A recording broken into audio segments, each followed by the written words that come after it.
YouTube, it's Helabella. I'm here with Claire, and we are here to talk about the Amazon Influencer Program, which we have both been doing fairly consistently. We've both been learning and tweaking things, and she has a YouTube channel as well where she talks about what she learns. She's a very data-driven person, and I'm happy to have her on the show today. Thank you so much for being here. Let's just get into it. What's going on with you with the Amazon Influencer Program?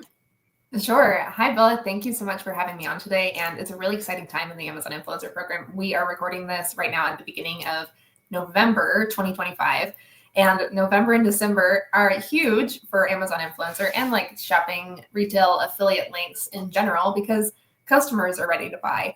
And so I've already had a great week. And so I'm hoping that it's smooth sailing for November and December. And, barring any hijinks, we should have a great rest of our Q4.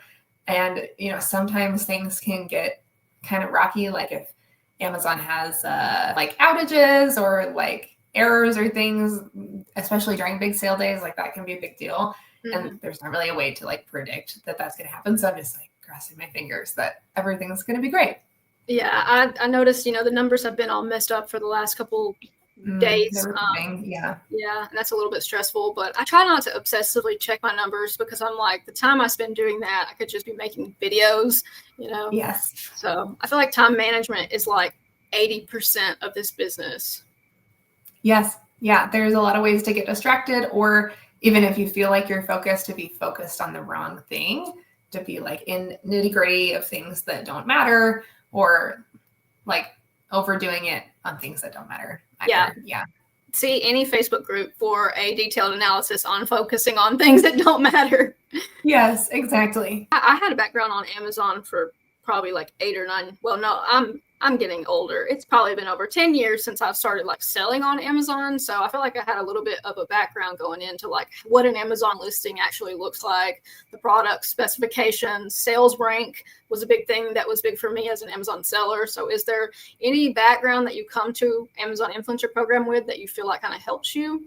Well, I've been doing Amazon Influencer for almost 2 years. I started in December 2023. So almost to my 2-year anniversary. But before that, I'd never done any like online social media or influencing. My professional background is in marketing research and data analysis. And so I do feel like that helps me because I'm able to take that data and strategic driven approach and learn from the numbers. And I think that that's one reason that I've been able to continuously grow. Last month in October, I had my best month yet, like better than any Decembers have been. Just October 2025, because the things I'm doing are working. And so I definitely think it's still possible to grow in this program. And I have not yet hit a plateau. And so last month, October, was the first time I ever have done over 10K just from on-site and creator connections. Wow. Now I would be bragging so much. Oh, that's amazing. Congratulations. Yeah, I'm feeling good about it. And that's awesome. This week, maybe even today, I'm to another milestone that I have almost 3,000 videos on my Amazon storefront. And so that also feels like a big milestone. And really, like we were talking about, sometimes people focus on like things that don't really matter. I think that even though I love numbers and love having all of the information, the only 2 numbers that I think people should focus on or should track are how much are you earning each month from each income stream. Like write it down, have it somewhere like in a spreadsheet is what I would recommend. Yeah. But if you don't love spreadsheets, that's fine. Just write it down. So your earnings each month by income stream, like here's how much I made by on-site, here's how much I made in creator connections, and then how many videos you're doing each month to try to increase that as you go. One benchmark I really like to use is $1 per post per month. I feel like this is kind of an equalizing stat. For example, I have about 3,000 videos on my storefront and I'm making about $10,000 a month. So that's about $3 per post per month. Okay. I like the way that you're looking at that. That actually, I'm thinking about my own numbers and kind of seeing where that tracks. I think when I first started, people were saying like, you'll probably make about $1 per video in the beginning because your videos are not that great. Or product selection isn't that great. Right. Yeah. Because the video quality is pretty, that's up to the individual, but product selection, I feel like is like, I didn't understand that going in. And so I just wasted I'm not going to say wasted time, but, you know, like there was definitely a more strategic approach to doing it that could have like made me more money faster.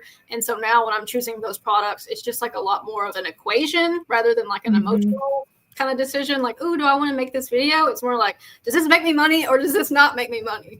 So I'm curious, not to put you on the spot, Bella, but if you think about like your earnings total across all of your Amazon related income streams, or maybe not selling, but Amazon influencer related income streams, and then divide that by how many posts you have on your storefront, I'm curious what your dollar per post is. Oh my gosh. I think probably closer to like $1 per video a month. I'm trying to think. I just looked at all my numbers this morning, which I started in August of 2024. So I didn't hit that 1,000 videos mark until I think towards the end of 2024. And that's when I started seeing like big increases. And then I got, you know, figured out the Creator Connection stuff. And, you know, I think Creator Connections is now making up like twice what my on-site is. But the dollar per post thing, it seems to be pretty consistent because I think I have pulled in about $1. Yeah, I just hit my like first $1,000 month about 3 months ago. And so to hear you say that you have a $10,000 month is just like so encouraging. I mean, it's like, I want to believe that's possible for me. It's so possible, yeah. I feel like I've been underutilizing some of the like Chrome extensions. And so then I started using some of those and I'm like, I'm leaving a lot of money on the table on some of this stuff that I just didn't even consider. And so that's really been a big game changer for me is like, you need to look at the numbers. You don't need to focus on every little nitty gritty detail of the video because that's like, you know, these people are barely watching us. They're looking at it. They might accidentally click on it, you know? Yeah, I agree that like the video quality doesn't need to be top notch. And in some of the data analysis that I've done about thumbnails and about titles, the more like human it is and kind of imperfect and focused on being helpful, that does better for conversion rate and click-through rate as like people clicking on your video for the thumbnail than like a flashy, like clickbaity, like bright colors, really well edited or like, you know, with effects. People don't want that on Amazon Influencer. And I know that even the trend in YouTube thumbnails is getting more simple and more human. And like, I'm not an AI expert by any means, but it would be my hypothesis, a prediction that as AI gets more commonplace and AI video is even more common, that some of those like mistakes, like if you fumble or if you hiccup literally or figuratively while you're making your Amazon Influencer video, like dog barks, that makes you human. Yeah. That's how people are going to know it's not like an AI video. It's a real human with real experience with this product. Yeah, I'm one for like trying to show the product in a functional situation too, like because I do a lot of gardening and home improvement videos, and so like I'll have 20 products that I take outside with me, but I'm gardening that day, so I'm just implementing them into that, you know, process. And I feel like those videos are, you know, I heard you say that like a lot of people notice that their videos kind of fall off in terms of revenue over the course of, you know, a year. There's a lot of depreciation with a video, and I've noticed that with those videos that are more like action oriented, like you're in my yard with me digging in the dirt, those videos seem to have some sustainability in terms of like continuing to make me money. And then some, I'm like, these are one hit wonders. It's like I made all this money and then suddenly just drop off and you realize, oh, I got pushed out of the carousel. Yeah. And the analysis I've done, the depreciation rate of like how much you're earning on each product is about 80% year over year. So I did an analysis with, I think it was 8 or 9 Amazon influencers and their full on-site earnings data. And so what I did is I said, for 1 month last year, let's say June 2024, what are all of the products that that person earned from? And then in 1 year later, 12 months later, in June 2025, how many of those exact same products was that person still earning from? And the answer was that they were only earning from about 20%. And the range from these 8 or 9 influencers was depreciating somewhere between 65 and 90%, with 80% being the average. And so you could kind of think about it like if I film 5 new products this month, 1 year later, only one of those will still be earning me money. And sometimes people will think about this and they'll be like, well, I've got that one, like, you know, gardening shovel that I filmed 2 years ago and it's still making me money like every month. I don't know what this lady's talking about. Yeah, that's the 1 out of 5. And the other 4 are just quietly, slowly disappearing from your earnings report. You forget. When you have like over 1,000 videos, you're not going to remember every little thing that you've filmed. And so, of course, the ones that are top of mind are the ones that have continued to be in your earnings report.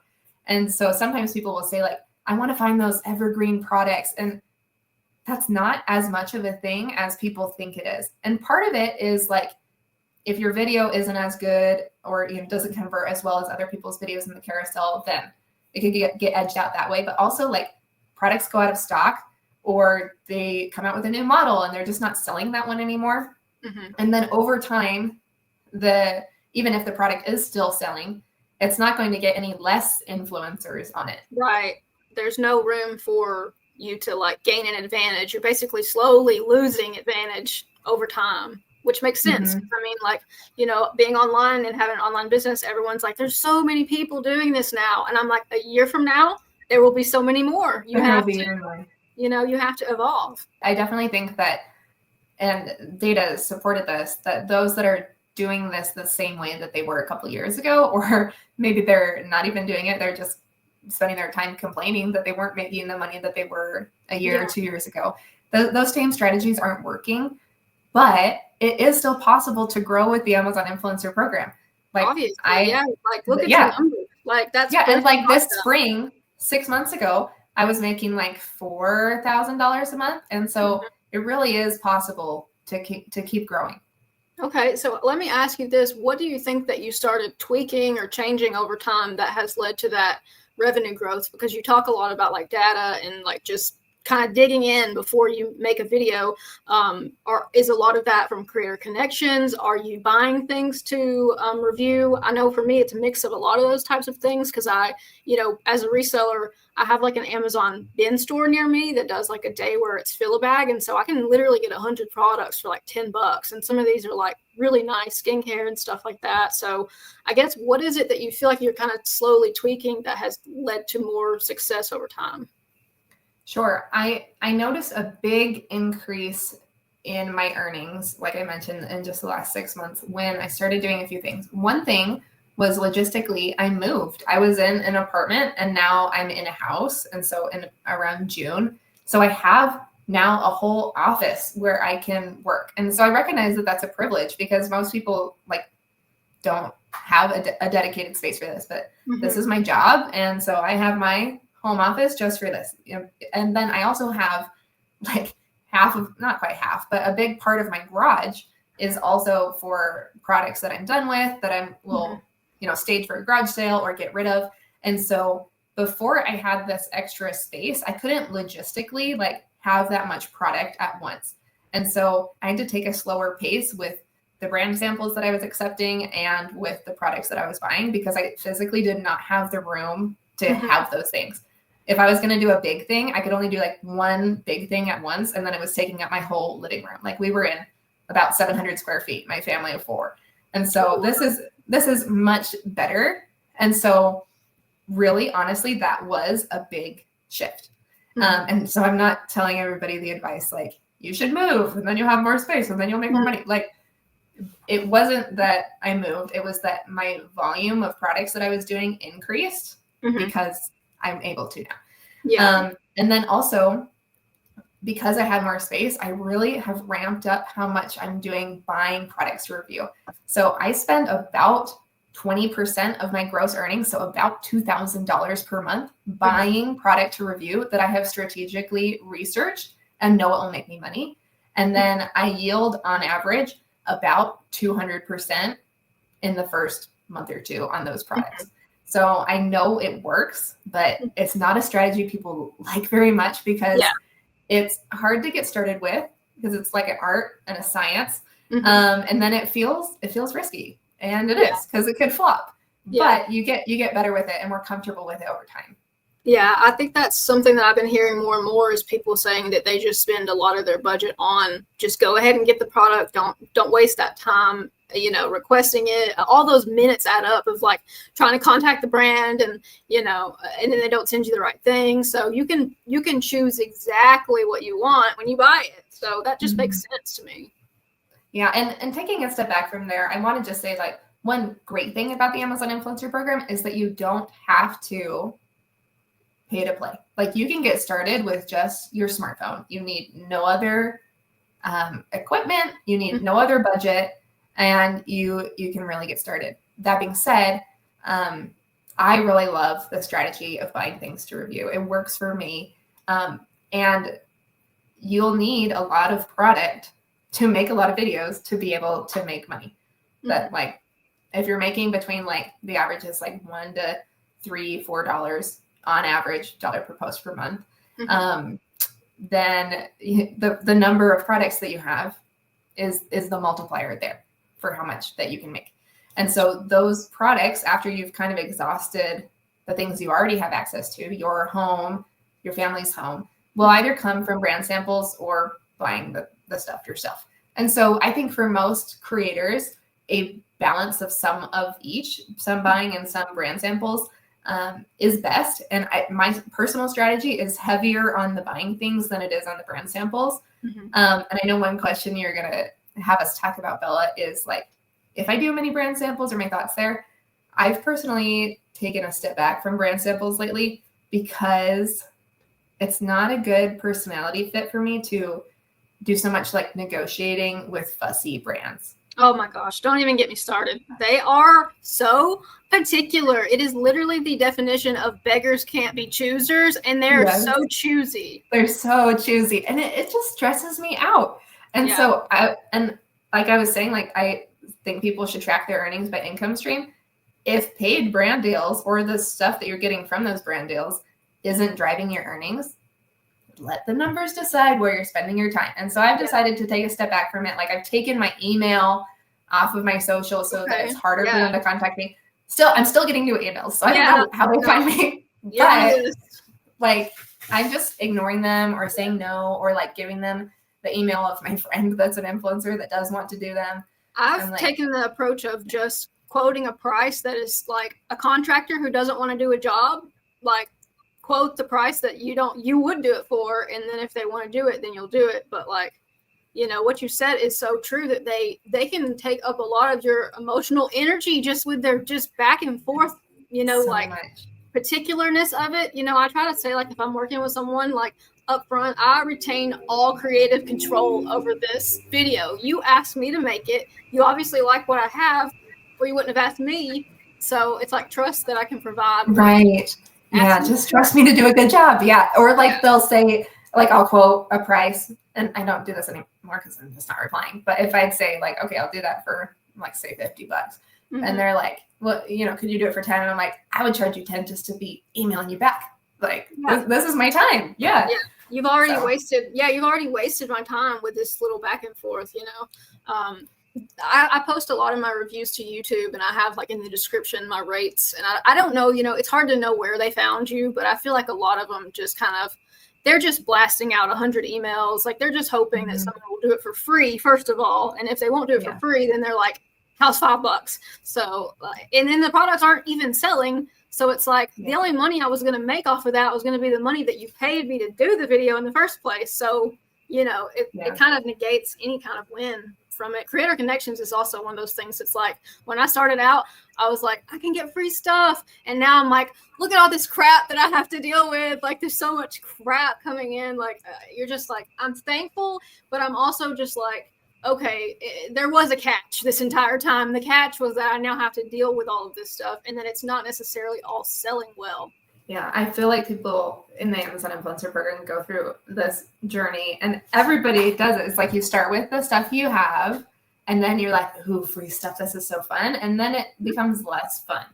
And then people get more strategic with their product research. So if you're just starting out, try to skip that free stuff is fun level and just go straight to strategic product research. So Bella, earlier you mentioned the Chrome extensions. I think that using a Amazon Influencer Chrome extension is a huge leg up to anybody that can use it well. So the three that I like and would recommend are Fluencer Fruit or Viral View and Oink. So Fluencer Fruit and Viral View have pretty robust product research features. And then Oink also recently dropped product research features. and that's one of like the fastest growing Chrome extensions. So if you don't have one yet, I would actually say that's a good one to start with, because it's got now a little bit of everything and will get you started. Yeah, I think Oink offers quite a bit for free as well. So a lot of tools that you could just try out.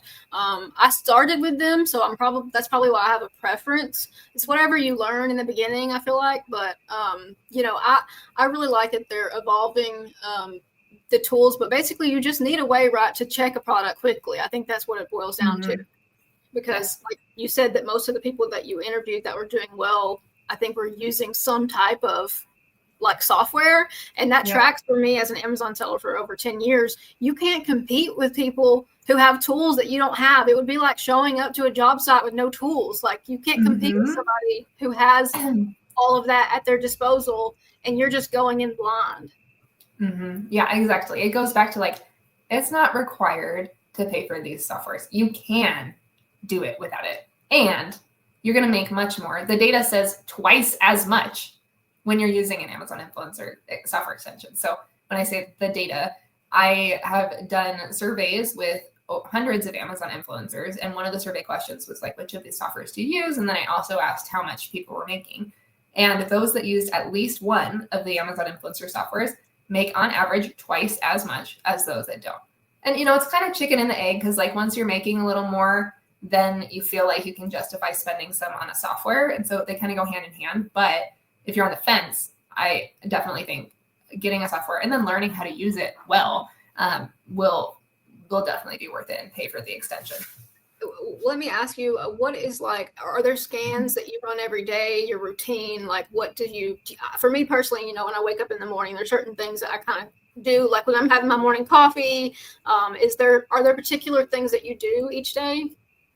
Sure. So I work right now 3 days a week. I've got 2 little kids, and so the other days of the week I'm with them. And some of the things that I do every day are almost every day without fail, I'm posting some kind of video. And then every day I also run the Oink Fetch daily sales is a way to accept Creator Connections campaigns for for products that you might not have content on, but you might earn on as a related product. So that is definitely worth the time to do. I do it just once a day in the evening. And if I forget, sometimes I will literally get out of bed to go over to my computer to click it, because it makes me an extra like 25%. And so that's a huge that's a big feature. deal. Yeah, that feature is really, if I could say one thing, like that feature is like, I've made $40 before on like a $200 and something product. And I'm like, what is this? So I've experimented with running it a couple times a day. And it will continue to get more sales, like, because it's always, stuff's always shipping. And so I pretty much try to run that feature maybe like 3 or 4 times a day, at least, like throughout the day. But that one's to me is pretty cool. And then of course, like, checking videos that don't have a product tagged anymore, because, sometimes the product goes out of stock or a color goes out of stock. How do you handle looking at like your overall catalog? Do you update that pretty often? Maybe not as often as I should. And I think that this is an area where people can get like too focused on the nitty gritty. Like I had a friend text me recently of like, what do I do if I thought, the video would be placed? It looks like there's carousel spots open and it didn't get placed. And I was like, the best you can do is like try to tell. And then if it's not up there, like you can make another video and see. But to be honest, I'm not checking individual videos, like if it's placed or not, and definitely don't do that by hand. But even if you have software, like once it's posted, I pretty much ignore it. The only things that I think can be kind of worth the time to go back into are, like you were saying, addressing dead ASINs is what a lot of people will call it. Like you made a video, tagged it to a product, and for whatever reason, that seller isn't selling that exact same product ID, the ASIN, anymore. But another seller or that exact same seller might be selling the exact same product on now a different URL product page. And so if you're able to retag your video to that new product page, same exact product, then you can continue to earn. So I think addressing dead ASINs is worth the time. I have a huge backlog of those, and honestly, I'm like keeping it till January. I'm like, it's like housekeeping at this point. I would imagine with 3,000 videos, they can pile up, just because I have 1,000, and usually if I check it, it's like at least 10 new ones at any given time, and that could just be something like it ran out of stock and then it's back in stock by the time you look at it. So it's not necessarily like you said, the best use of your time. I'm curious how you approach tagging. There's a lot of like philosophies on that. I know when I first started out, I didn't know you could tag like multiple products. I only tagged one thing per video, and now I'm kind of like looking more like at my tags like as a strategy, because like for example, I literally reviewed like these Kool-Aid jammers, and there's a multi-pack, there's the regular ones, like there's so many different ones. So like, how do you go about choosing tags for each review? Sure. I think I want to start off by saying Amazon says only tag the product shown in the video, don't tag related or similar products. And Amazon, even if they're not strict about like cracking down on that right now, they could in the future. And so I think that when people start to get tricky with tagging, like it's just not worth it. That being said, with the like Kool-Aid jammers example, let's say they sell them in like a 10 pack and like a 24 pack. If you have just like one in your hand, I'm comfy with it if you tag either. Maybe not tag both in the same video, but what you could even do is just make 2 different videos and tag one to the 10 pack and one to the 24 pack, because it is the exact same product. If you're holding up the whole pack and it's the 10 pack, then I'd say just tag it to the 10 pack because that's the one you're showing. Yeah. Sometimes also people will talk about parent ASINs, and this might have gotten like a little bit overhyped. So the idea of a parent ASIN is that it's like a grouping variable across multiple size or color variations, and that using a software like Oink or Viral View will surface that grouping ID, the parent ASIN, and then you can kind of throw it back and like work around, then tag your video to the parent ASIN. I tried this. I had about 600 videos that were not on any carousel. And I was able to tell that. I think I used Fluencer Fruit to get my list. And I went back and had an assistant tag the parent ASIN to those. And about 10% of those videos then were placed on a product page. And so it's not a magic bullet. It was like 10% of the 600 videos, not 100%. Right. But it can help, if there are multiple variations on something. But it is kind of in a gray area because Amazon says just tag the exact product. And like technically a parent ASIN isn't a product. It's not something that you can buy. It's like the grouping variable for just the computer code.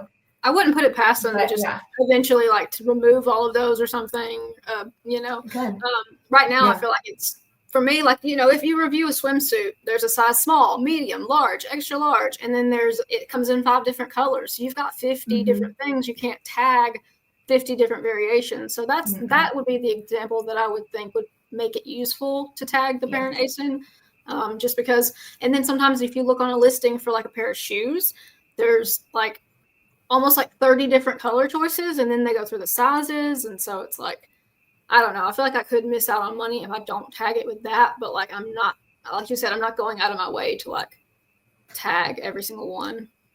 Yeah. And also I do all of my uploading videos from my phone. I don't transfer files to my computer and then upload from my computer. And there are a lot of features in these software extensions that are specific to desktop. So like I've kind of gone back and forth on that, but like, it's just fast to do it from my phone.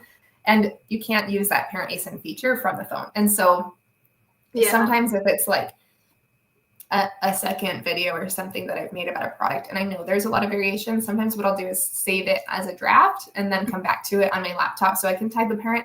But I don't know. It's like a bronze tier strategy. At this point, nobody's getting in trouble for doing it, but it is a little bit of a gray area. And so like you can try it if you want. And I can tell that you're more, just like, I don't want to risk my account in favor of, to make a little bit of money up front and then risk the longevity of my account. So that's a good way to look at it. My process is similar to where I actually was sending the files to my computer. And then I was just like, one day I'm kind of feeling like a little lazy, and I'm like, why am I doing this? This is too much work. Like, just the clicking and like trying to find the right file. And so I started doing what you're doing, is uploading directly from my phone. And I upload everything as a draft. And then I go in my laptop and do the tagging, because I'm kind of like a big on like, okay, so like if there's a perfume that I review and there's like a perfume set, I kind of want to know which one's selling for more. And like, you know, like maybe I'm tagging like the Parent Ace on a cologne or something like that. So if it is something like you said, though, that it's just like, I know I'm not tagging anything else, then I'll go ahead and upload it from my phone, because it's like, your phone is your best asset. It's always with you, you know, like if I'm walking the beach and there's like somebody's chair out and they're not there, I'm like, I'm making a review video, you know, like I'm like, that's a funny, like it literally is so funny to me how many times I've like been out and seen something and been like, should I like, so. Yeah, the products in the wild. Yeah. I'm always like checking like sinks and lights, like sometimes those like faucets. So yeah, and in bathrooms, like I'll look at the paper towel holder, the toilet paper holder, the soap in the bathrooms. I'm like in there they're probably like, what is she doing in the bathroom for so long? And I'm just like filming little videos. Yeah, I'll just do a voiceover later, and I don't really do that all the time. But you know, sometimes if you're just like sitting at a doctor's office and it's already boring, you're like, why not just like whip out my phone and get like. I think I did reviews at my doctor's office once for his lobby chairs, and those are some of my best performing like sellers. Oh, amazing! Yeah, because he had all of his lobby set up. I literally filmed the whole lobby and was like, "This is what it will look like if you're trying to like stage an office." He laughed, like he knows what I do for a living, and he was like, "You come review everything in here," you know. Like, I think people want to help you when they figure out what you're doing. Yeah, and we were both like know about this, but just in case people were watching that don't know about this, in the Amazon app, in the search bar where you would normally search for a product, on the right hand side, there's like a little camera icon. So if you click on that, then you can image search a product that's in front of you to be able to find the match on Amazon. Yeah, so then you could see, is this even something that I need to record for?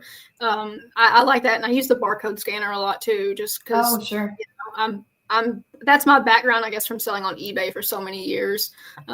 Is there a goal that you have for yourself regarding like uploads? Are you strict with yourself? Are you like, this is the amount that I need to upload this month? How does that work for you? Right now I do about 200 per month. And I think I actually want to track it better than I do. In the month of September, I did like a September sprint, and I invited people in my email list to join me to do it. And so I made a tracker and said like, okay, everybody's going to get at least 100 videos this month, and, you know, sent out motivation, and had a little community with it. And that month I did 250 videos. I was like, wow. Like that was awesome. And so I do think that tracking it can be motivating to you. And so I think I just need to like organize my spreadsheet better and commit to like, I'm just going to write down at the beginning of the month, like how many I have and if I have a goal, and then kind of keep track of it that way. Sometimes I think that people will feel discouraged about like, oh, I'm not making very much. I'm not seeing my earnings grow. And then they're making like 10 videos a month. I'm like, you're doing all the right things. You just need to do it at higher volume. Yeah. That to me is like, you know, it's almost like a canon event for somebody to be like, why isn't this working? And it's like, because you only did it for like one day. Like, you know, I think being a business owner, I'm used to working for weeks or months sometimes without ever making money, and then the money coming much later. And so if you're doing a program like this as a side hustle, or you work a full-time job, you're used to getting a check that is the same amount every time. This is a very much like culture shock to someone's system to be putting in upfront work but not getting paid. So I think it is a mindset thing that, you know, you have to stick with it long enough to see the gains. You can't just do it and then, you know, kind of quit on it. And like you said, you have to keep going. You can't really even let off the gas, because like you said, the videos that you and I uploaded today will probably not make us money next year, which is hard to think about. But that also is encouraging, because if I'm being a perfectionist, I'm like, you need to just let this go and get this done, because it's a waste of your time to, you know, be picky. And I know a question that you had is like, who is the Amazon Influencer Program a good fit for?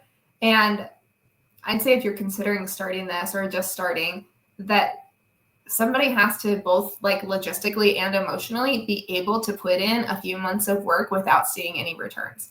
Like if you need money like tomorrow, or you're going to be evicted or something, I don't think that this is a good fit, because it really does take time to grow. And if you don't really feel like you can put in the time emotionally or logistically without seeing the returns for a bit, then this might not be the best fit for you, because it really does take some time to start to snowball it.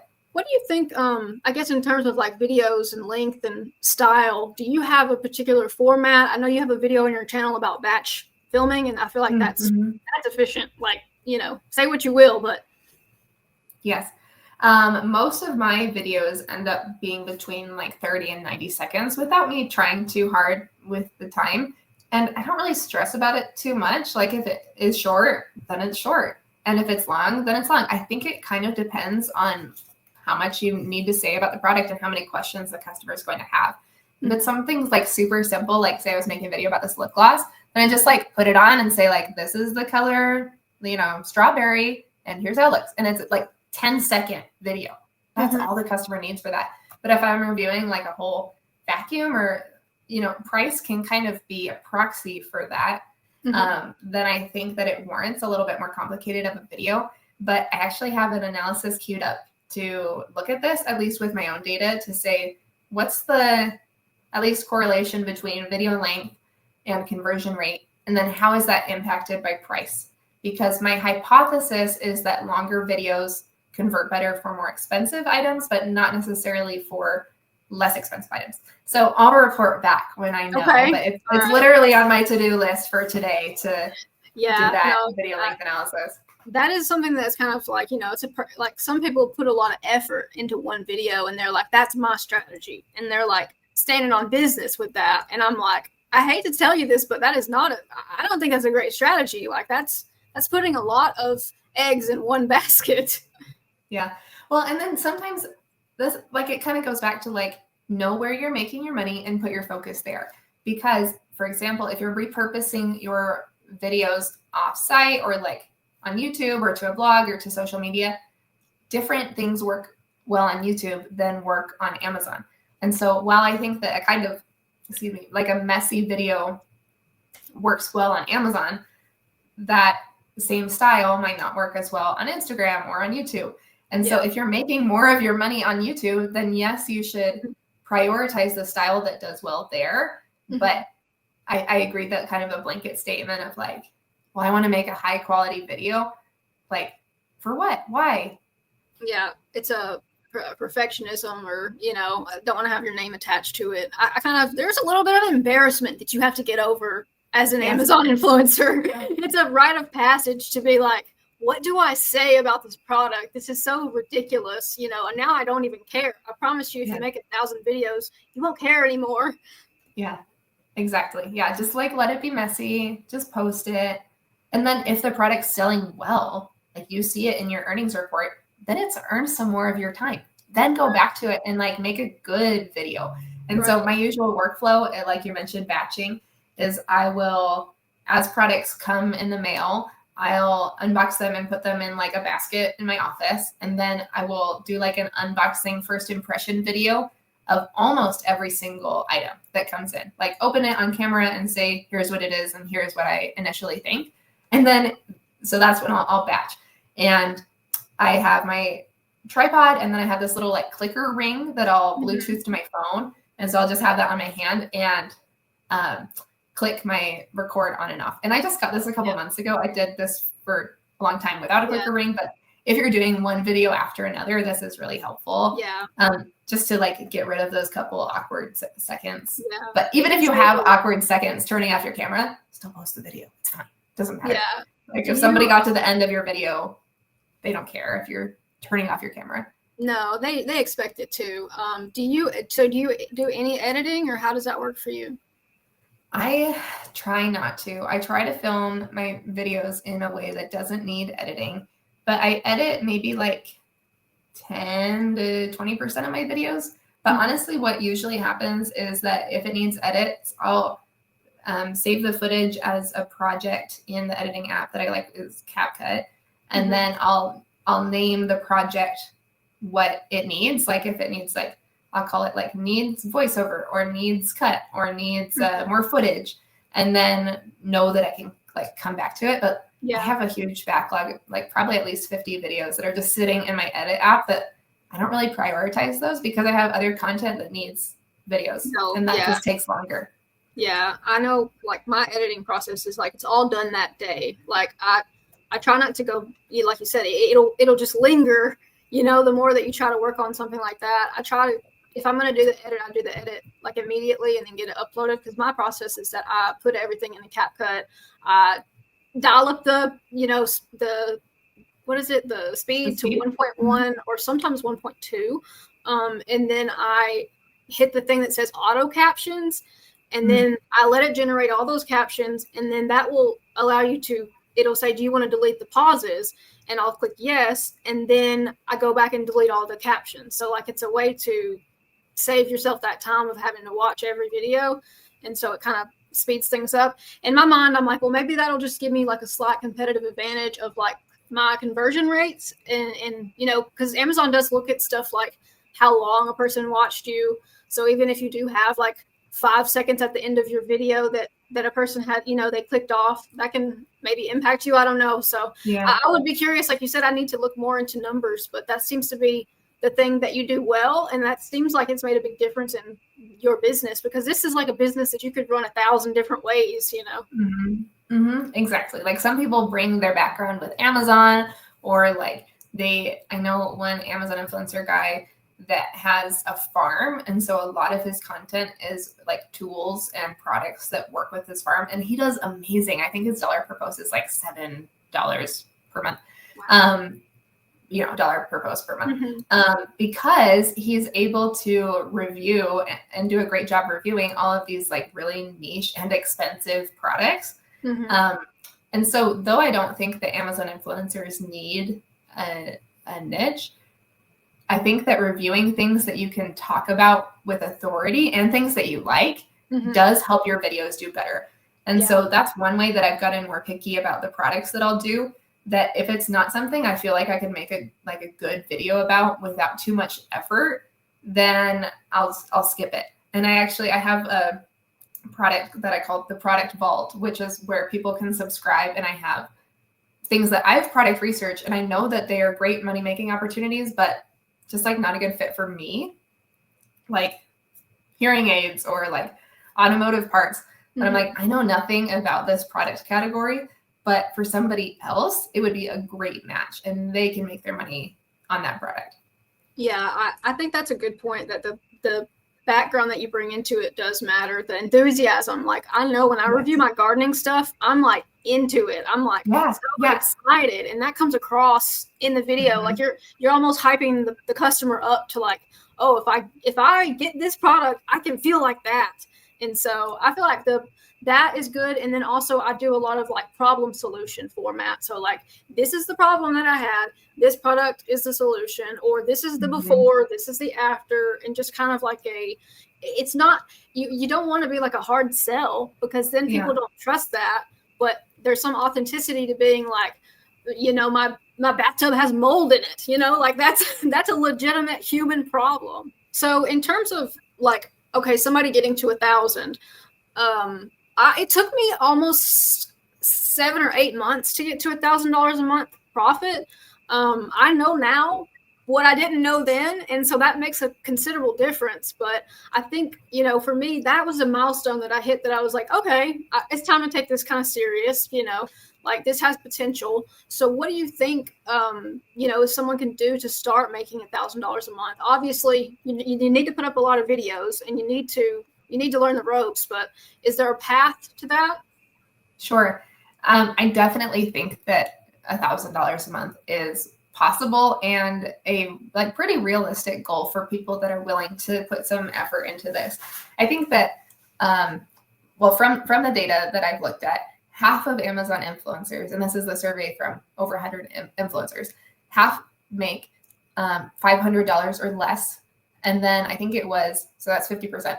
40% make between $500 and $5,000, and then only 10% make over $5,000. And so I think that helps people set expectations that, like, if you're just making a few $100s a month, you're in the majority. And so one thing I would tell people is to calculate for themselves that dollar per post per month. If you are just starting out and you're at about $1, then I would say you're doing it right. Like as you get more strategic, that will increase. Like Bella, I bet your next 1,000 is going to come much faster than that first 1,000 because of what you know. Yeah, you can grow it faster, or at least like with less duds, less videos that you make that don't do anything for you. Right. Yeah. Complete flops or waste of time, or, there's a lot now. I can see now a golden egg in front of me, where you're like, okay, yeah, that one, need to get that filmed and get that up. There's a learning curve, do you have some classes and courses that you offer? Yeah. My big course is actually called Build Past 1K. And that's what the students are able to achieve. It's for those people that are at hundreds and ready to take it to thousands, to go through all of those things of like, how do you overcome taking too long on your videos? How do you do product research? How do you do all of these systems and processes that are going to most efficiently move the needle? And so if you're at hundreds, I would say focus on making the majority of your videos in 5 minutes or less. And if you are going to be editing, as minimal editing as you can. Like keep it speedy. If you're spending 10, 15, 20, 30, an hour on a video, doesn't make you more money. And I have the data to back this up, that from that survey, I asked influencers how long they spend on each video on average. And I was able to see that those that were making the most money were spending 10 minutes or less, like 5 to 10 minutes. Yeah, I was going to say 5 minutes feels like that's probably about as long as I would spend on a video. And that's with an edit, Yes. Getting that process down and then uploading and then moving on, I think is the thing. Like move on quickly. Like don't spend 3 hours reading on a Facebook group about things that could happen. Yeah. Like if you're only spending 10 hours a week on the Amazon Influencer Program, you could easily spend that whole time just learning about the Amazon Influencer Program. Like, for example, if somebody's watching this video of us right now, thank you for watching. And turn it off and go make some videos. What are you doing watching us? No, but like, thanks for watching. And just learning about the Amazon Influencer Program isn't the same thing as putting in the work. Yeah, agreed. Too much learning can be a bad thing. Yeah. I'm an overanalyzer, so that has to come. And you can multitask. Like you could edit or upload videos on your phone while you watch something. Or I'll often put on like a webinar like this when I'm doing the dishes or something at night. So I'm not saying like don't learn, because learning from trusted sources like Bella is a great way to stay up to date with what's working, to learn from those influencers that might be a few steps ahead of where you are. That is going to save you a ton of time. That when I was first starting out, I watched a lot of Kathleen Cobal's videos. She has really great beginner resources, and I think she has a beginner's course as well. And so she saved me a lot of time to kind of learn the ropes. But that was a couple of years ago, and the same things I learned then aren't the strategies I'm using now, but it got me started. Yeah. That time you save your time if you pay somebody to learn. I've always felt like, as long as you check out something and you're like, okay, this person knows what they're doing. They're actually doing it, not just selling the course on it. That's always. Oh my gosh. Yeah. Like this is seriously like, you got to kind of watch out for people selling online courses. And I'm saying this as somebody with a course. I think that you just have to be careful to make sure that the person that's selling the course really is doing it themselves, and that they're doing it right now, not the success that they had 2 or 3 years ago, because the Amazon Influencer Program was quite different then. And that also they can talk about the successes of their students that have taken the course. As far as your storefront goes, I know most people don't look at their storefront with that much, like, this is really just a place for me to hold everything. Being a YouTuber, I have my storefront linked in the descriptions because I'm like, well, what's the worst that could happen? They click on it and they go buy something. But for the most part, it doesn't really matter that much about what it looks like. Is there anything that any products that you're just like, I'm not touching that category with the 10-foot pole? I know there's a lot of things that are kind of like spicy that people don't want to review. Yeah.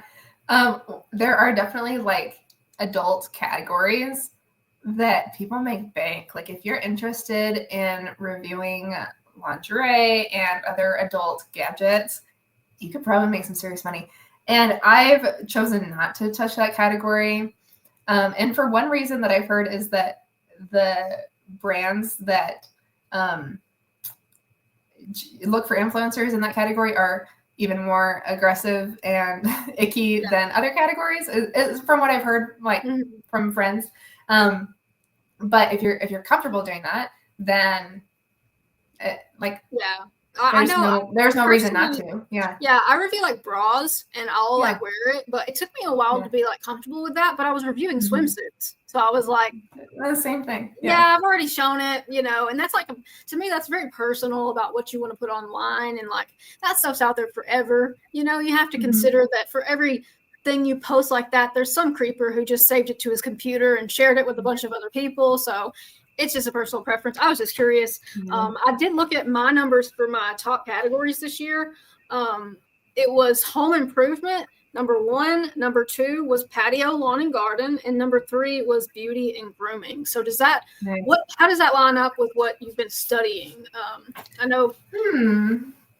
I haven't studied categories specifically. My top category is furniture, and in part because I am married and my husband doesn't mind building the furniture for me. If I had to build all those dining tables and shelves and stuff myself, like I wouldn't. And I work with a few good furniture brands that will pretty frequently like send me expensive pieces of furniture, and that those then have Creator Connections campaigns with them, and so those like make good money. Yeah. That's good. That's really good. Yeah. I think furniture's in the home improvement category, I think. Oh, it might be. I think that's like the overarching thing for it. So, and it's 4% too. Yes. Yeah. That's something that I was not paying as much attention to that as I should have been. Because, you're like, well, it's 2%, it's 1.5%. What do you think about that in terms of like product selection? Honestly, I don't look at that on-site percentage as much anymore because I'm looking at the Creator Connections percentage. I think that Creator Connections commission makes a huge difference. You mentioned that your Creator Connections right now is about twice your on-site. Mine too. And I am hearing that from more and more creators. And so I definitely think Creator Connections is a great place to focus.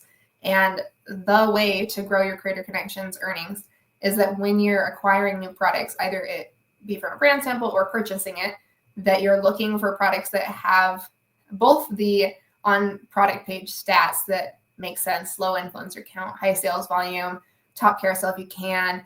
But then if it has a Creator Connections campaign, that is huge. And so probably about 90% of the new products I'm doing right now have a Creator Connections campaign. And I'm really focused on that. And I'll do math both for myself and for that like product vault service that I mentioned to calculate how much I expect the product will make me in the first month. And if it has a Creator Connections campaign is a really big lever for that one. Because if you have that 10% commission, then you only need to sell about 8 or 9 of it to break even if you purchased it. But if it doesn't, then you need to sell between like 30 to 50 of them to break even if you just have the on-site commission. So that Creator Connections campaign takes a lot of risk out of purchasing things to review because it's a lot easier to make your money back and then continue earning on it. Gotcha. Yeah, I dabbled with that a little bit, buying products just specifically for Creator Connections, especially if it was something that I could just go out and get locally before everybody got the product samples, or even like Premier Protein does campaigns sometimes, and you're just like, why are they even doing this? I know why. It's like they're trying to get people to post on like Instagram and stuff like that. But that would be one example where I'm like, okay, this is something that I know I see all the time. Let me just go and grab it. Or it's going to be at like something like Walmart or Target's going to have it. Do you ever use that approach, or do you mainly buy it off of Amazon? I mainly buy it off of Amazon. I honestly hardly ever shop in physical stores anymore at all because I buy so much on Amazon. I'll just like get something on Amazon or get groceries, and that's about it. However, I will look at sometimes depending on like the color or the size or something, some will have different shipping times. Like if you buy this color of it, then it gets here tomorrow, or if you buy this color, it gets here in 10 days. And so if it's a great product opportunity, I'll want to do it quickly. And so I'll try to get the one that will arrive quickly. That's a good tip. That's a really solid tip. Something that you don't realize what 3 or 4 days of advantage can get you in those campaigns, especially if it's a campaign that like, everybody's going to try to do it. I do think Amazon does favor first movers. I've noticed that in a lot of the things that I've done. So as far as your goals for going forward, do you have a goal for next year? Is there something that you want to complete by the end of this year? What's your thoughts on your movement, your forward momentum with this? Sure.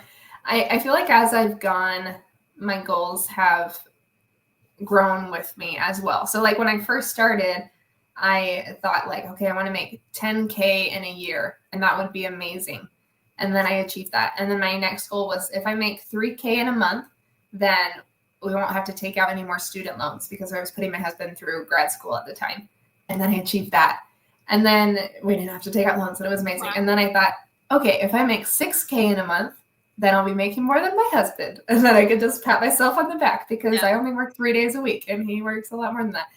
And now I'm at 10K, and that was also a big milestone. Yeah, that's huge. And so now I'm kind of thinking like, I wonder if I can do 20K in December. That would be cool. But it's kind of like that would be cool goal, and not really anything that I can do extra than what I'm already doing now. Yeah. And so I definitely think it is helpful for people to set goals that's like, what's a big for you number that you want to shoot for? And so I don't think that like shooting for 10K right out the back makes sense. Like maybe 10K in a year instead of 10K in a month, because it does take time to grow into the thousands. Like I've been putting in at least 20 hours a week into this for almost 2 years now, every week. And part of it is like, I'm kind of obsessed. I love it. It's like fun. I don't have very many hobbies because I just love to work. And that's one thing that I love about the Amazon Influencer Program is like, the more that I work, the more money I make. And my day job that I left wasn't like that. Right. Yeah. That you don't get to scale anything when you work hourly, because you even your hours, you can't really scale because there's only so much time in the day. But I mean, to hear you go from like, 1,000 would be cool, 5,000 would be cool, 10,000, it's almost unbelievable what you can like actually achieve if you just keep moving forward. Like all roads lead to success if you just don't quit on something. Right. And I also know that like, because of what the data says about depreciation, if I stopped posting on my account, then by this time next year, it would probably only be making about 2,000 a month. And that would be like if I kept up on accepting all of the right Creator Connections campaigns and such. And so I can't just let it sit and make 10,000 a month forever. I can't just retire on it. Right. But I also know that I know how to move strategically so that I can outpace that depreciation and continue to grow and not just plateau. Right. I guess there's some level of like, if you let off the gas, it's almost like my income's going to go down now. And once you get it feels like in my mind, once I've started making 1,000 a month, if there's anything lower than that, I'm going to feel like I could have done more, like, what did I do wrong? I didn't put in the effort. So, with the 10K a month, like 10K in 1 month is something that most people who are college educated with grad school do not make.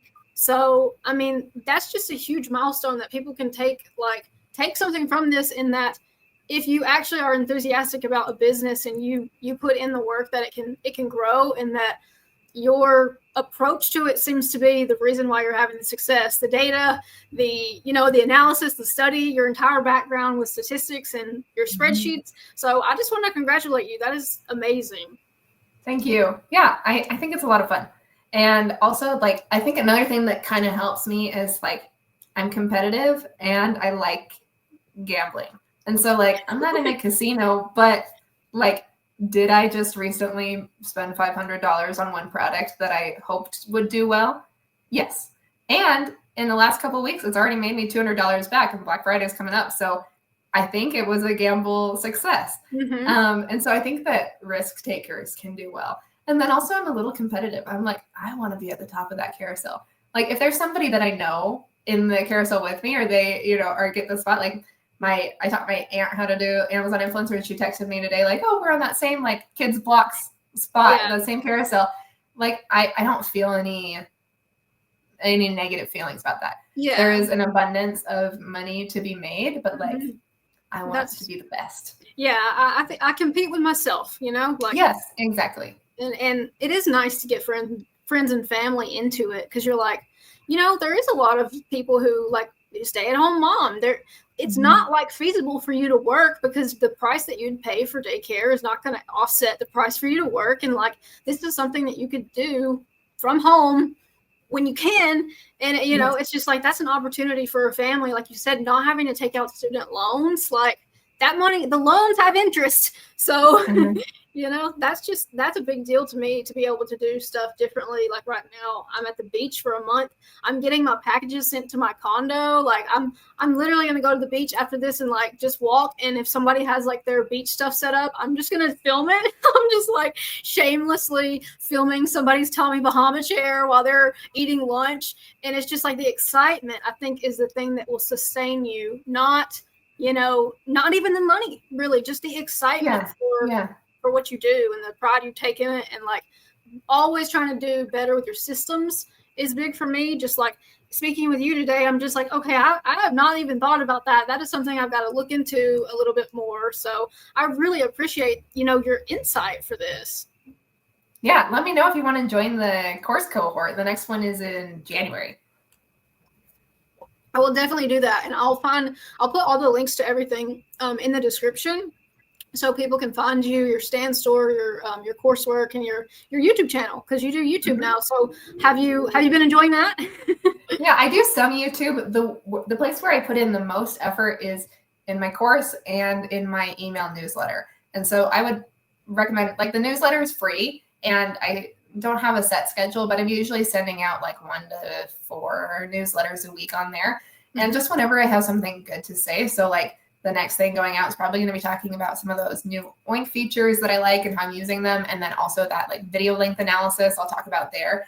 And then I put a lot of effort into my course as well, because I update it every time between cohorts. And that's why I don't just have it always for sale, so that I can have time to take in feedback and update, like, actually that strategy that worked 3 months ago isn't good anymore. And here's the new like best practice. Okay. So join the newsletter. I do have a YouTube channel and post some there, but it's not a big focus of mine. But there are some links there. And then when people sign up for the newsletter, I'll email them a list of other webinars that I've done. I love to guest speak even more than I like doing my own videos. So thanks for having me on. Yeah. But I'll send new newsletter signups a list of the other webinars that I have, so that if they want to like binge more content, then there's a list there. That's me. If I find somebody I like, that they're talking and that I like everything I'm learning from them, it's making sense, and I'll just watch all of their content, like fangirl them. And that's, I think I found you maybe in a Facebook group, or, like just seeing consistent comments, and then like you'll get interviewed here, and then somebody will find you, and then it's just like it's a rolling, ball of people who know about this program. And so I feel like talking really does help kind of get some ideas like fleshed out, especially for somebody who's like, I feel like I told you I had gone through like a breakup in the last year, and I haven't been anywhere near as like enthusiastic or doing as well as I could have, because of all that like stress. So now I'm just curious to see like, how far can I take this? Can I be like Claire and make $10,000 in a month? Because I have a dream to buy another house in cash. My mom is like looking at me like I'm crazy, but I'm like, I'm going to pay cash for my next house. Like, I just plan to do that. Like, I just don't like the idea of having to pay $600,000 for a $300,000 house.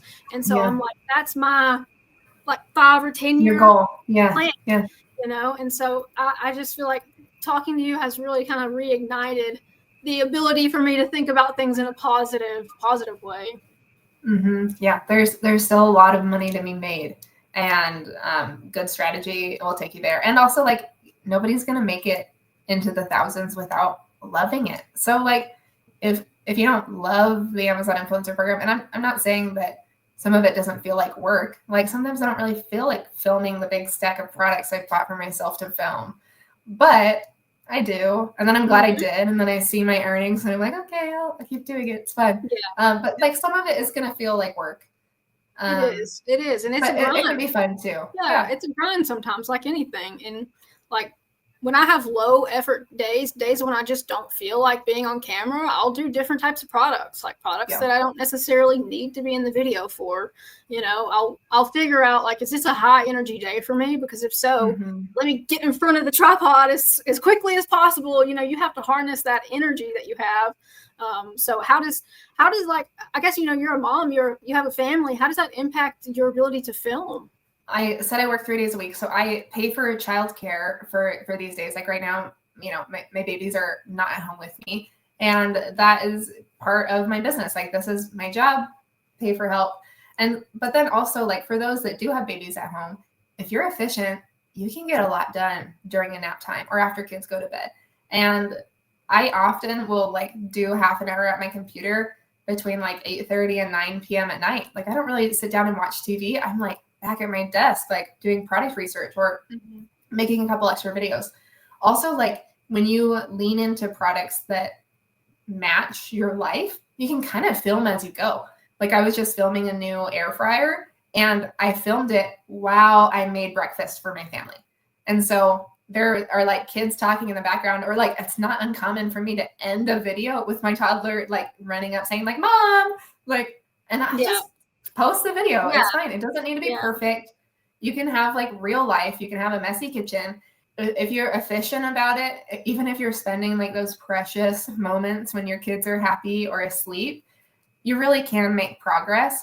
And you don't need to be putting 20 to 30 hours a week into this. You can make progress doing 5 to 10 hours a week if that's the time that you have. I would imagine most people have limitations of how much they can work on this, and there's very few people who are like, I'm going to become an Amazon influencer as my primary income source. It's sort of more like it just happens over time.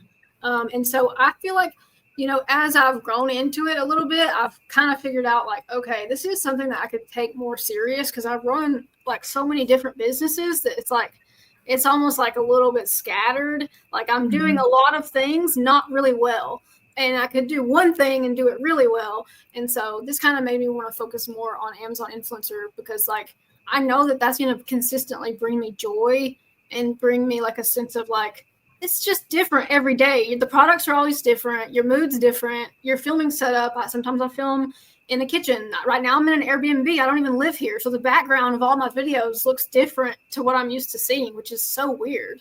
But like your usual setup, yeah. It's just like, whose fridge even is this? I don't even know this refrigerator. Have you already like gone around your Airbnb like looking for things to film?